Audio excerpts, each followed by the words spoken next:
Officer Stanley Newman warned Martha that if she didn't care for her children, she'd lose her parental rights and he'd have to take them away. The woman pleaded with him not to do so, but Officer Newman had no choice.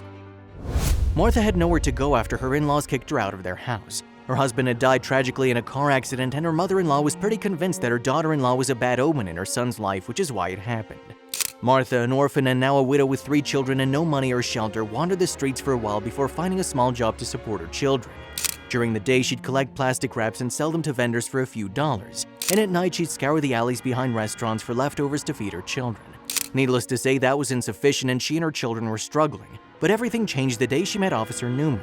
He was one of the best officers in his department and was recently assigned to a drug smuggling case in New York. He was passing by Manhattan Signal one wintry evening when his gaze was drawn to Martha, who was sitting on the roadside with her children wrapped in a blanket. Officer Newman initially avoided them because there's never a shortage of homeless people in New York. Worst of all, they'll sometimes cling to you for money, and half of them are frequently intoxicated or on cheap drugs. But after looking at Martha's kids, Officer Newman was concerned. The children were lean and thin as if they hadn't eaten in a long time. Martha appeared to be in no better shape, with a pale face which indicated a lack of blood, a lifeless expression, and dried lips due to the cold. Are those her children? Is she begging and selling drugs with them? Officer Newman's mind was racing with a suspicion of one of the most common smuggling cases, and he decided to approach Martha. "Excuse me," he exclaimed emphatically. "You need to get up from here. You're in the way of the pedestrians. And whose kids are these, huh?" "What? Who's there? Please don't touch my children." Martha said this as she jolted awake and grabbed her children tightly, a reflex action performed by almost every mother. "Well, it's high time you wake up. What evidence do you have that these children are yours?" Officer Newman's arms were folded. "Do you have any credentials, ID?" "Well, I don't have any of those things with me, but don't take them. They're my children," Martha clarified. "Sorry, ma'am, but every other criminal who's been caught abusing children and forcing them to commit crimes says the same thing. Come with me, you and the children. We need to conduct a background investigation." Martha begged and pleaded with the officer, but he ignored her.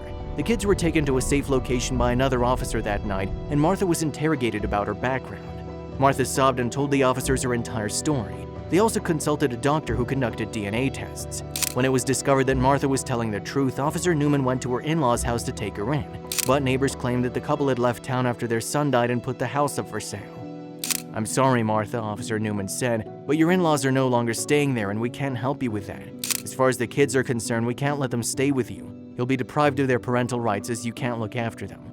"But officer, the only place I could stay was at my in-laws' house," Martha explained. "I know I don't have the means to support my children, but please don't take my children away from me. I'll be back on my feet soon."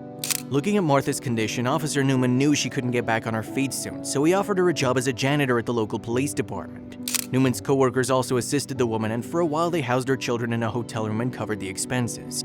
After Martha started earning, she asked Officer Newman to stop supporting her and rented a small flat for herself and the children.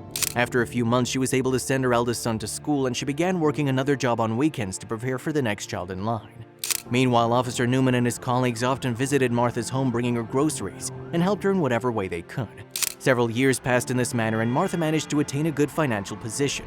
Soon she left New York and relocated to Texas. She'd been offered a position as a nursery teacher, so she quit her job as a janitor at the police station.